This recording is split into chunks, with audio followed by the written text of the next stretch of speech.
손주 민지가 할머니의 다락방을 정리하다 낡은 편지 묶음을 발견했습니다. 색바른 리본으로 단단히 묶인 편지들이었습니다. 발신인은 시증조 할머니 김복순, 수신인은 이정자. 민지가 한 번도 들어본 적 없는 이름이었습니다. 편지의 첫 줄을 읽는 순간 민지의 손이 굳었습니다. 이 집에는 40년 동안 전해 내려온 이야기가 있었습니다. 할머니 수지는 시어머니 생신을 단 한 번도 챙기지 않았다는 것. 온 마을이 손가락질했습니다. 시아버지도 섭섭함을 감추지 못했습니다.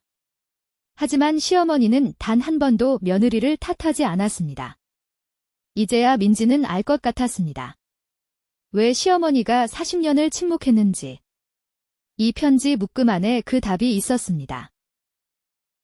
할머니 수진이 세상을 떠난 지 일주일이 지났습니다.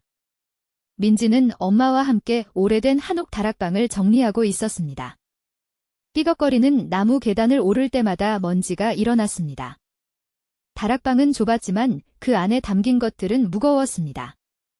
낡은 장롱 하나, 반짝임을 잃은 보자기 몇 장, 세월의 빛이 바랜 앨범들이 켜켜이 쌓여 있었습니다. 엄마 혜진은 장롱 속을 정리하다가 잠시 손을 멈추었습니다. 이 집에 시집 온 게 1983년이야. 엄마가 25이었지? 민지는 먼지 쌓인 앨범을 들어 올리며 물었습니다. 할머니가 시어머니 생신을 한 번도 안 챙겼다는 거 사실이야? 혜진은 한숨을 내쉬었습니다. 마을 사람들이 다 알던 이야기야. 외할아버지도 섭섭해하셨고. 근데 증조 할머니, 그러니까 시어머니는 한 번도 뭐라고 안 하셨어. 왜? 그게 아무도 몰랐어. 우리도 몰랐고. 민지는 앨범을 내려놓았습니다. 손에 먼지가 묻어났습니다. 창으로 들어오는 늦은 오후 햇살이 다락방 안의 먼지들을 비춰 금빛 입자처럼 떠돌게 했습니다. 그 빛 속에 보자기 하나가 있었습니다. 낡은 감청색 보자기. 민지가 그것을 집어들자 안에서 무언가가 딱딱하게 걸렸습니다. 풀어보니 편지 묶음이었습니다. 색바랜 붉은 리본으로 단단히 묶인 편지들. 민지는 발신인을 읽었습니다. 김복순. 할머니의 시어머니. 세상을 떠난 지 5년이 지난 증조 할머니 이름이었습니다. 그리고 수신인. 이정자. 민지는 엄마를 불렀습니다. 엄마. 이정자가 누구야? 혜진이 고개를 기울이며 편지를 들여다보았습니다. 모르겠는데. 처음 들어보는 이름이네. 이런 의미 있는 이야기를 더 많이 전하고 싶습니다. 구독과 좋아요가 큰 힘이 됩니다. 두 사람은 한동안 편지 묶음을 바라보았습니다. 창밖에서 바람이 불었습니다. 다락방 구석에 놓인 낡은 찻잔 하나가 살짝 흔들렸습니다. 오래전부터 거기 있었던 것처럼. 아무도 치우지 않은 것처럼. 민지는 리본을 풀었습니다. 편지들이 손안에서 한 장씩 펼쳐졌습니다. 가장 위에 있는 편지는 날짜가 1982년 10월이었습니다. 할머니 수진이 시집 오기 1년 전이었습니다. 혜진이 다가와 옆에 앉았습니다.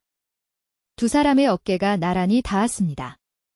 다락방 공기가 코를 찌르는 먼지 냄새로 가득했습니다. 오래된 나무 냄새. 세월 냄새. 엄마. 이거 열어봐도 돼? 할머니가 돌아가셨으니까? 괜찮겠지? 민지의 심장이 조용히 두근거리기 시작했습니다. 이 편지들이 무언가를 말하고 있었습니다. 40년 동안 아무도 몰랐던 것을. 보자기 안에 고이 묻혀있던 것을. 혜진이 작은 목소리로 말했습니다.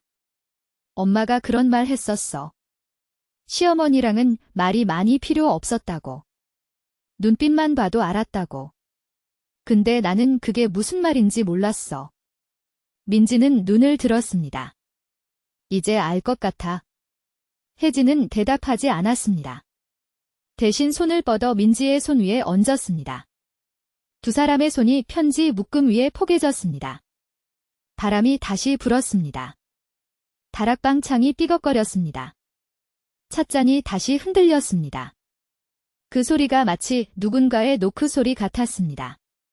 오래전부터 기다리던 것이 이제야 응답을 받은 것처럼. 1983년 봄. 수지는 25의 나이로 이 집에 들어왔습니다. 집안 형편이 넉넉하지 않은 막내딸이 시집온 것이었습니다. 마을 사람들은 그녀를 늦둥이 며느리라고 불렀습니다. 가족 중 제일 나중에 태어나 가장 아껴 키워진 딸이라는 뜻이었습니다. 처음 몇 달은 조심스러웠습니다. 수지는 새벽에 일어나 불을 떼고 밥을 지었고 빨래를 하고 시어머니 김복순의 눈치를 살폈습니다. 시어머니는 말이 없는 분이었습니다. 그 침묵이 때로는 무서웠고 때로는 편안했습니다. 복수는 좋다 나쁘다 잘한다 못한다 말하는 법이 없었습니다. 그냥 같이 밥을 짓고 같이 밭을 메고 그것이 전부였습니다. 여름이 되었을 때 마을 아낙네들이 물었습니다. 수진 씨, 시어머니 생신이 다음 주던데 준비는 다 됐어요? 수지는 그 말에 손이 굳었습니다. 언제요? 7월 15일, 모르셨어요? 수지는 그날 밤 늦게까지 잠을 자지 못했습니다. 방 안이 조용했습니다. 남편 재현은 이미 깊은 잠에 들어 있었습니다. 수지는 어두운 천장을 바라보았습니다. 7월 15일, 그날이 시어머니 생신이었습니다. 그리고 그날은 또 다른 날이기도 했습니다. 아침이 되었을 때 수지는 부엌에 내려갔습니다. 시어머니가 이미 아궁이 앞에 앉아 불을 떼고 있었습니다. 두 사람은 나란히 밥을 지었습니다. 아무 말도 없이 시어머니가 솥뚜껑을 열자 뜨거운 김이 올라왔습니다. 구수한 쌀 냄새가 부엌을 가득 채웠습니다. 7월 15일. 시어머니 생신날. 수지는 아무것도 준비하지 않았습니다. 떡도 없었고 미역국도 없었습니다. 마을 아낙네들이 와서 수군거렸습니다. 며느리가 생신도 안 챙겨요. 처음이라 그러겠지? 처음이 중요한 거잖아요. 시아버지 영호는 점심 내내 밥을 먹지 않았습니다. 서운함이 얼굴에 고스란히 드러났습니다. 수지는 그것을 보면서도 아무 말을 하지 않았습니다. 눈이 자꾸 빨개졌습니다. 코끝이 시큰거렸습니다. 시어머니 복수는 마루에 앉아 먼 산을 바라보았습니다. 빈 찻잔이 옆에 놓여 있었습니다. 아무도 채워주지 않았습니다. 수진이 그 빈 찻잔을 보았습니다. 채워야 한다는 것을 알았습니다. 그러나 발이 떨어지지 않았습니다. 오늘은 그럴 수가 없었습니다. 저녁이 되자 재현이 수진을 불렀습니다. 어머니 생신인 거 알고 있었어? 알고 있었어요. 그런데 왜? 수진은 잠시 입술을 깨물었습니다. 눈물이 또 차올랐습니다. 미안해요. 재현은 더 묻지 않았습니다. 수진도 더 말하지 않았습니다. 두 사람 사이에 말해지지 않은 것들이 가득 쌓였습니다. 시어머니 복순의 빈 찻잔은 다음 날 아침에야 치워졌습니다. 수진이 새벽에 혼자 내려와 부엌 한쪽에 조용히 내려놓으면서 그 찻잔 안에 손가락 하나만큼의 물이 담겨 있었습니다. 누가 따른 것인지 알 수 없었습니다. 4년이 지났습니다. 시어머니 생신이 돌아올 때마다 수진은 같은 일을 했습니다. 아무것도 하지 않았습니다. 마을 사람들은 이제 포기한 듯 수군거리지도 않았습니다. 다들 알았습니다. 이 증며느리는 시어머니 생신을 챙기지 않는다는 것을. 1987년 7월 15일 시어머니 생신날 오전. 수지는 방 안에 있었습니다. 문을 잠그지는 않았지만 열지도 않았습니다. 방 안은 조용했습니다. 수진이 보자기 하나를 꺼내어 무릎 위에 올려놓았습니다. 낡은 감청색 보자기였습니다. 친정에서 가져온 것이었습니다. 엄마가 직접 1982년 봄. 이 이야기는 여기서 시작됩니다. 이정자는 병원 침대에 누워 있었습니다. 창밖으로 봄비가 내리고 있었습니다. 흐린 하늘, 빗소리, 소독약 냄새가 코를 찔렀습니다. 김복순이 의자를 끌어당겨 침대 옆에 앉았습니다. 두 사람은 어린 시절부터 친구였습니다. 같은 마을에서 태어나 같은 학교를 다닌 친구, 복순이 결혼하고 이정자가 결혼해도 서로를 잊지 않은 친구, 다른 고향으로 흩어지고 아이들을 키우면서도 명절마다 편지 한 장씩은 주고받는 친구였습니다. 이정자의 손이 복순의 손을 잡았습니다. 손이 차가웠습니다. 복순아. 응. 나 여기 있어? 나 얼마 못 살 것 같아. 복순은 손을 더 단단히 쥐었습니다. 무슨 소리야? 봄이 왔잖아. 이 봄 지나면 나을 거야. 이정자는 힘없이 웃었습니다. 볼에 보조개 하나가 생겼습니다. 우리 수진이 있잖아. 알아. 25이야. 아직 시집도 못 갔어. 정자야. 내가 없으면 그 아이가 어디 기댈 데가 없어. 친척도 없고. 아버지는 벌써 갔고. 복순아. 부탁이야. 복순은 대답을 쉽게 못했습니다. 빗소리가 창을 두드렸습니다. 내 아들 재현이. 좋은 아이야. 수진이 같은 아이라면 잘 살 거야. 내가 보기에도 그래? 수진이 착해. 부탁해. 내 딸 잘 부탁해. 이정자의 눈에 눈물이 고였습니다. 복순도 눈물이 났습니다. 응. 내가 잘 볼게. 걱정 마. 그리고 복순아. 응. 수진이한테 말하지 마. 내가 부탁했다는 거? 그 아이. 알면 평생 부담스러워 할 거야? 시어머니한테 빚진 느낌 들어서 힘들 거야? 모르는 채로 사는 게 나아. 복순은 잠시 침묵했습니다. 알았어.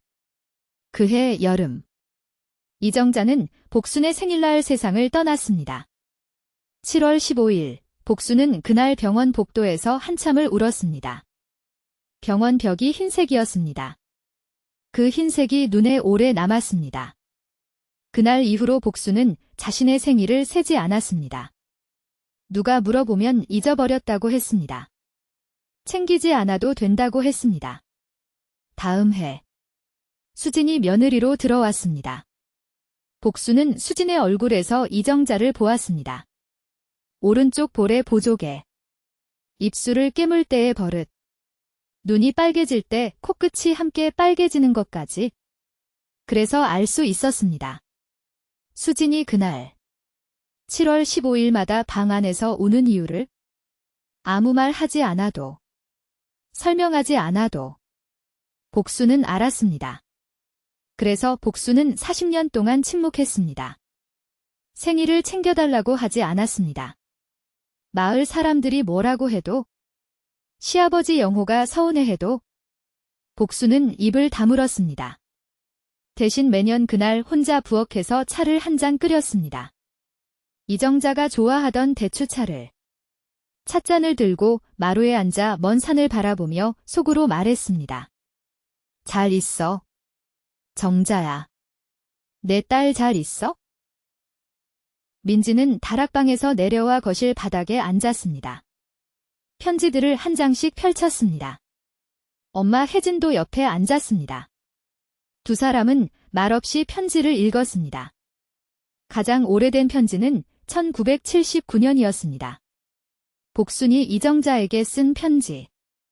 정자야. 서울 올라오니까 어때? 나는 아직도 시골이 좋아. 우리 남편이 이상한 사람이지만 나쁜 사람은 아니야. 너는 잘 살고 있어? 수진이는 크고 있어? 편지들은 몇 년에 한 번씩 오고 갔습니다. 서로의 안부를 묻고, 아이들 이야기를 하고, 계절 이야기를 했습니다. 1981년의 편지에서는 이정자가 아프다는 이야기가 처음 나왔습니다. 복순아. 나 요즘 몸이 안 좋아. 별거 아닌 것 같은데 의사가 걱정을 많이 해. 수진이한테는 말하지 마. 그 아이 겁 많은 거 알잖아. 1982년 봄의 편지. 이정자의 손글씨가 흔들렸습니다. 복순아. 나 얼마 못 살 것 같아. 우리 수진이 있잖아.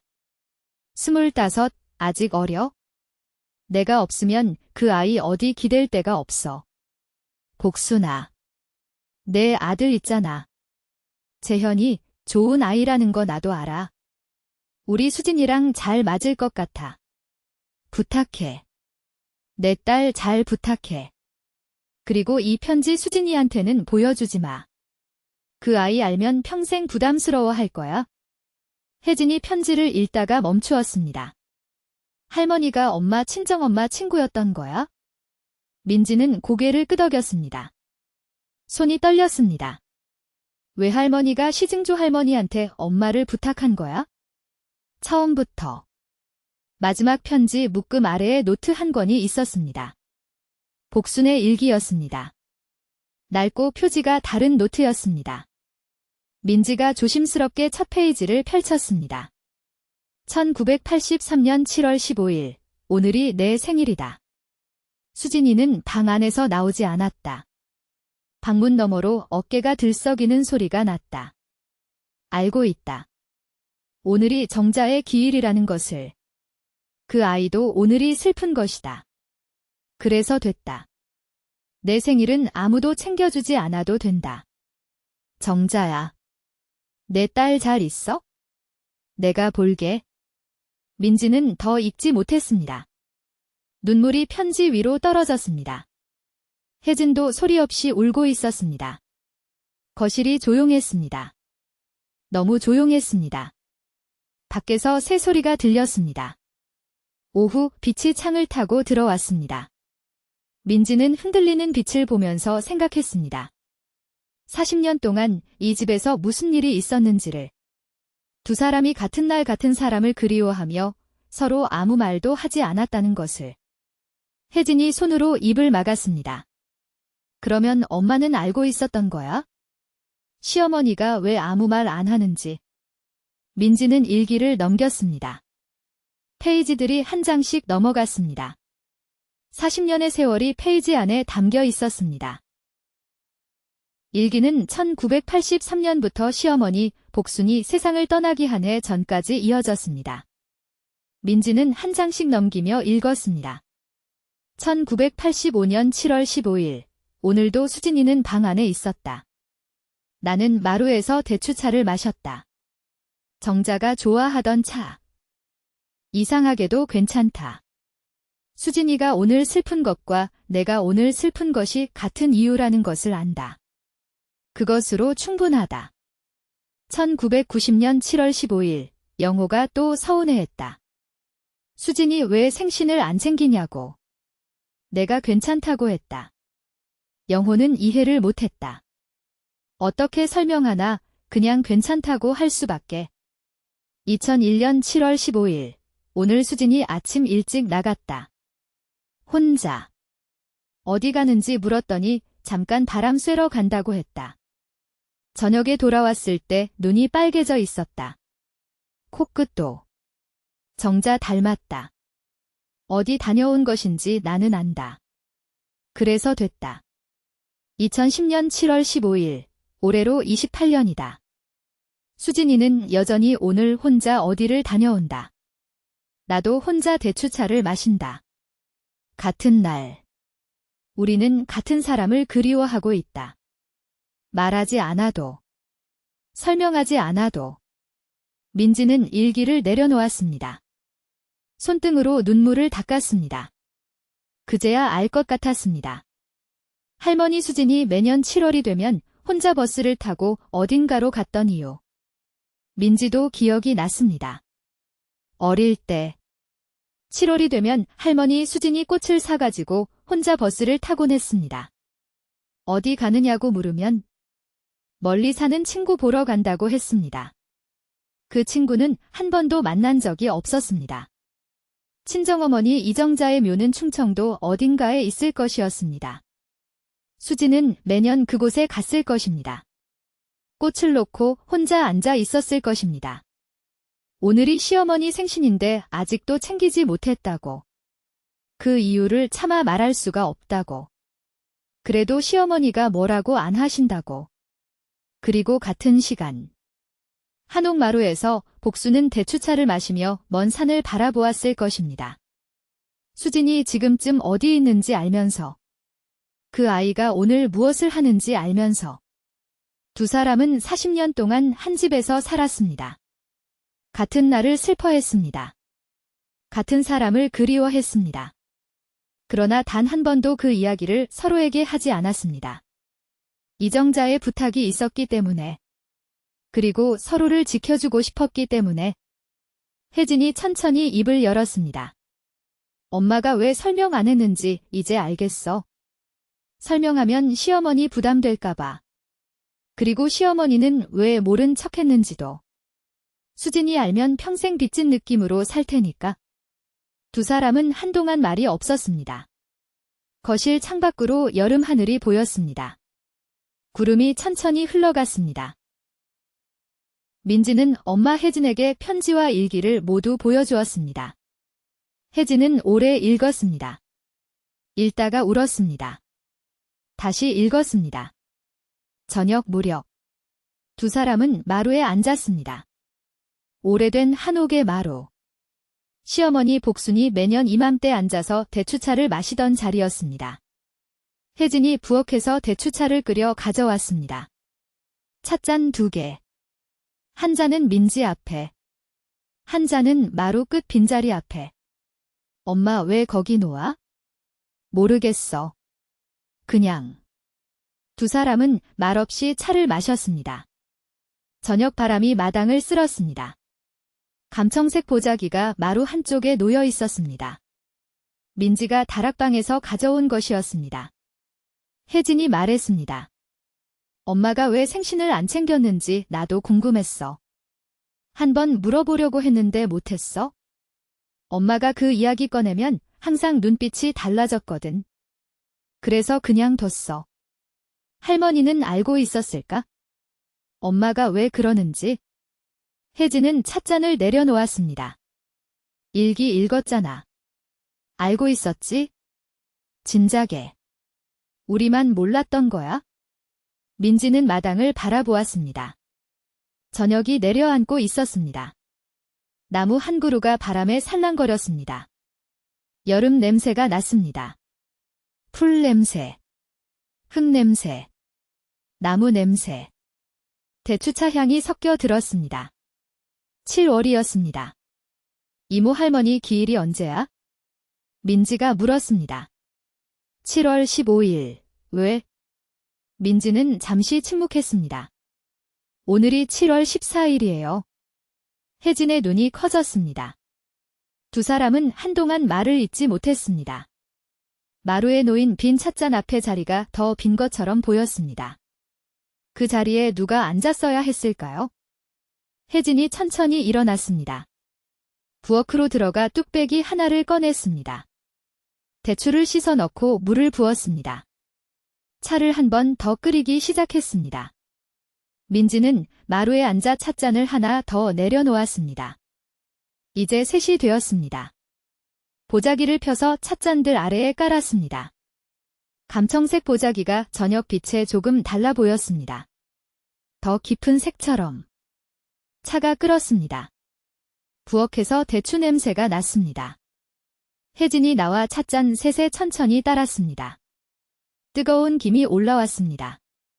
민지는 그 김을 보면서 생각했습니다. 이정자는 친구에게 딸을 부탁하고 세상을 떠났습니다. 복수는 그 부탁을 40년 동안 지켰습니다. 수지는 그것을 모르면서도 혼자서 슬퍼하며 40년을 살았습니다. 서로 말하지 않았지만 그 세 사람은 매년 같은 날 같은 사람을 기억했습니다. 말해지지 않은 것들이 때로는 더 오래 남는다는 것을. 내일은 7월 15일이었습니다. 혜진이 찻잔 하나를 두 손으로 감쌌습니다. 온기가 손바닥 안으로 스며들었습니다. 민지도 그렇게 했습니다. 두 사람이 나란히 앉아 뜨거운 찻잔을 손 안에 담고 마당을 바라보았습니다. 여름 저녁이 깊어지고 있었습니다. 바람이 보자기 끝을 살짝 들었다가 내려놓았습니다. 마치 누군가가 지나간 것처럼.